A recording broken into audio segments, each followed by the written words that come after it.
Santiago, amigo. ¿Qué tal? Buenas tardes. Como y siempre, bienvenido. aprender contigo, ¿verdad? Venga, muy bien.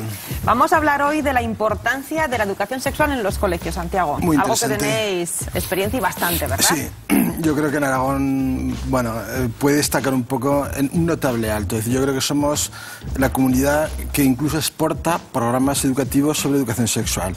De hecho, pensar que las intervenciones que realizamos llegan pues a Navarra, La Rioja, Castilla y León, hasta Valencia. Sí, en ese sentido yo creo que en Aragón, digamos, somos un referente. Es más, y en el ámbito rural, más un referente todavía. Y mira que ámbito rural hay mucho en Aragón. Sí, yo creo que hay pocas poblaciones que no reciban programas de educación sexual en el ámbito escolar. Qué bueno, Santiago, muy buenas noticias. Claro que sí. Oye, Santiago, una pregunta te digo. ¿Esto de la educación sexual es necesariamente solo orientable hacia los menores o hacia los adolescentes? ¿Los adultos quizás deberíamos también recibir educación sexual, que al fin y al cabo es lo que hacemos aquí? Bueno, pensad que cualquier intervención en el ámbito escolar, por ejemplo, ha de contemplar siempre un triple nivel de intervención, que es las familias y el profesorado. A partir de ahí ya, todo lo que ya no es ámbito de gente joven, pues evidentemente trasciende, es decir, hay que trabajar con personas adultas.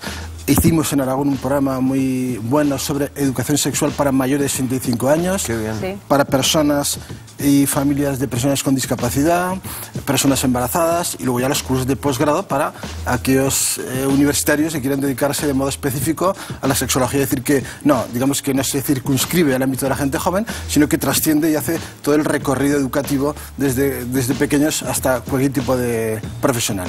Son también sanitarios, educadores, técnicos de tiempo libre o técnicos que trabajan con gente joven. Sí, digamos que los programas siempre abarcan a todo el conjunto de la comunidad social, ¿no? Es importante la educación para Sí. todo y para todas las edades. Yo creo que sí. Vamos a ir con más preguntas, pero en esta ocasión las que nos han formulado en la calle. ¿A qué edad comienzan a tener los jóvenes relaciones sexuales? Bien, lo cierto es que no me gusta mucho hablar de edades, puesto que no son muy ¿Pero una relevantes. media? No, yo sí, vamos a ver, primero hay que definir qué entendemos por relación sexual. Claro. Claro, a partir de allá yo entiendo que la pregunta va en el sentido de relación genital, lo que es el acto sexual, ¿vale? Bien, si nos centramos en este aspecto de la relación sexual, muy centrado en lo que es la penetración, y si nos movemos en el ámbito de la gente joven, son cifras que nosotros tenemos muchas cifras, ¿vale? Que trabajamos siempre con las familias y con el profesorado. Pero si alguien tiene la curiosidad de si, a ver, los alumnos, habría que centrarse más que una edad, habría que centrarse en el ámbito, por ejemplo, escolar. Alumnos de cuarto de la ESO, que tienen 15 años. 15 ¿vale? años. 15 años. En el mes de enero, no es igual enero que junio. Pasan muchos meses en gente joven. Si me preguntáis qué porcentaje en el global de gente joven, de chicas, por ejemplo, han practicado esta actividad sexual, yo te diría un 10%, 12%. Ellos, los chicos, un 6-8%. Esto es mucho, es poco. Bueno, son cifras, son hechos, ¿vale? Que no son muy relevantes, y también he de deciros una cuestión. En temas de práctica y conducta sexual, yo creo que la gente joven no desea hacer, tiene que hacer. Desde ese punto de vista, yo creo que la gente joven habitualmente, digamos, anticipa los encuentros eróticos que no haría por propio deseo, sino que por presiones sociales, un poco se ve un poco, digamos, obligado a tenerlas, ¿no? Es decir, la gente joven se mueve mucho por ilusiones y no tanto por deseo, porque el deseo es un concepto que implica una cierta madurez, ¿no? Pero bueno, por esas cifras nos movemos. Y si nos vamos a segundo bachillerato, que tienen ya 17 años, pues ellas se moverían en torno a cifras del 24%, ellos el 18%. Y me diréis, ¿y por qué es más ellas que ellos? Porque ellas suelen ir con chicos mayores.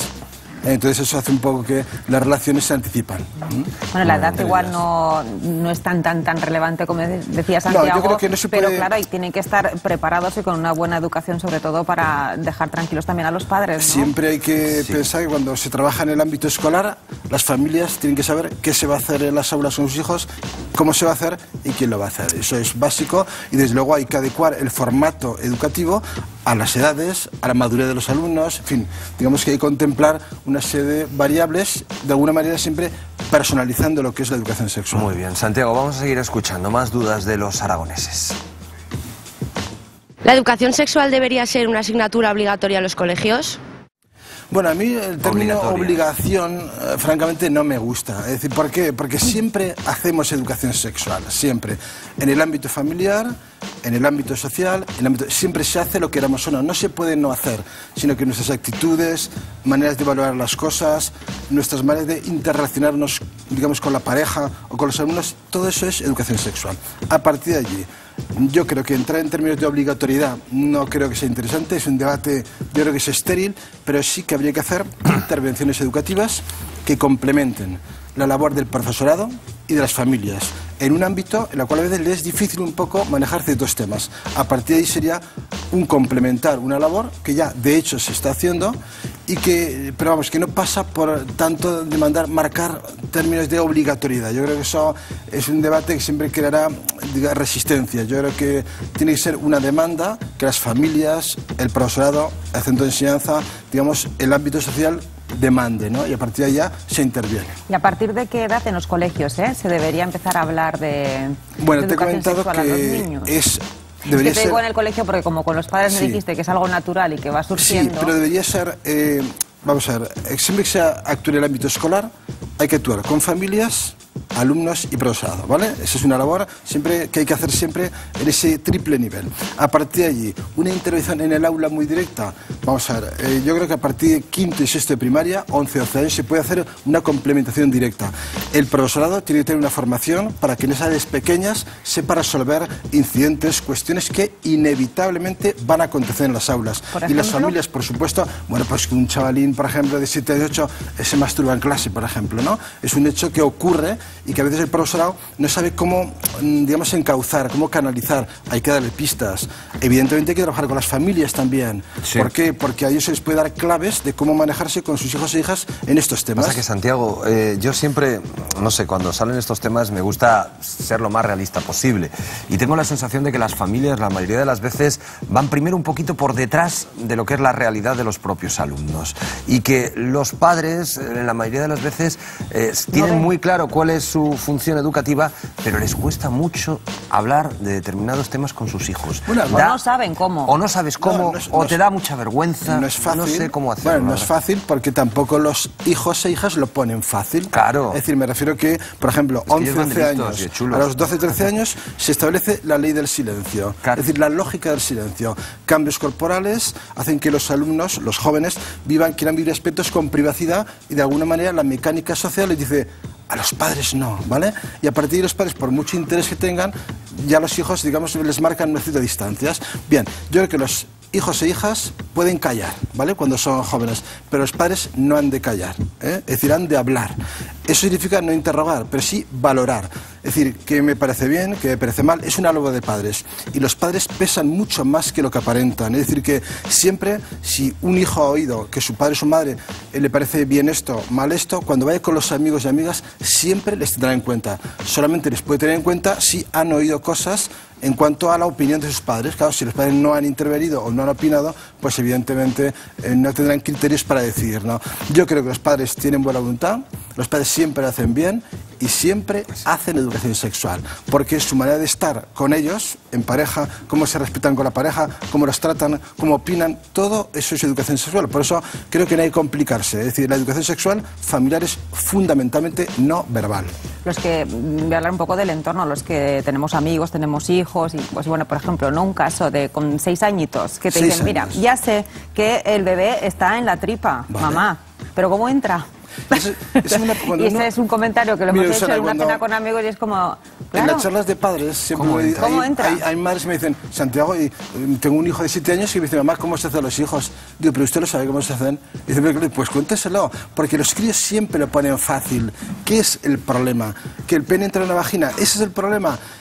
Es un problema para ti, pero para tu hijo no es un problema, ¿vale? Es decir, pensemos siempre que ellos nos lo van a poner más fácil y solo hay que arriesgarse. Es un de riesgo. Pueden no entender algo. Y además una pregunta mejor te la dan 5 veces al año. La misma pregunta, pero para ellos esa pregunta tiene cada mes un significado diferente. Con lo cual la clave está en estar allí, estar pendiente, verdad, Santiago, y dejarse llevar. Es que nosotros nos quedamos un poco boquiabiertos. Es fácil. Con la naturalidad. Y no es verdad que igual es también los padres. ¿Pero qué les explicas? Dices, ¿les explicas el mecanismo fisiológico? ¿Les dices, les hablas de genitalidad? ¿Les dices que hay un coito? Jesús, no te puedes quedar nunca en una pregunta. Una pregunta de un hijo tiene que servir para muchas cosas, ¿no? Y si te plantean algo en tema de embarazos y cómo se gesta, gestan los hijos, bueno, pues tenemos que hablar de muchas más cosas, de un hombre, de una mujer, porque tienen 2 hijos y no 45, qué les mueve a tenerlos. A partir de allí tienes que aprovechar una pregunta, digamos, para digamos, intervenir en una serie de cuestiones que te interesa que tus hijos tengan en cuenta, ¿no? Si crees que una pareja tiene relaciones porque se expresan su amor, si a partir de ahí quiere más tener hijos, y eso implica... Se me está ocurriendo que te vamos a grabar la explicación con el móvil. Y luego la ponemos. Y cuando llegue el momento le damos al play y decimos, mira, escucha a este señor tan listo. No, arriesgaros, que yo creo que es fácil, yo creo que es más fácil de que uno imagina, de verdad. ¿Vale? Y luego los críos lo ponen fácil también, es decir, no se van a sorprender, no se van a asustar. Aquí tenemos el problema, ¿vale? Claro. Pero ellos no tienen el problema. Muy bien. Ahora entiendo más que la educación es importante a cualquier edad. Sí, mira, estamos educándonos nosotros, las claro que familias sí. Lo reclaman, es decir, yo creo que el trabajo con las familias es fundamental. Yo creo que es el eje de la educación sexual, son las familias. Un trabajo en equipo. Santiago, muchísimas gracias. Muchísimas gracias, Santiago. Por esta lección. Luego haremos una segunda parte. O tercera o cuarta, que da para mucho. Muchísimas gracias, de verdad. Gracias, amigo. Nos vemos la semana que viene. Bueno.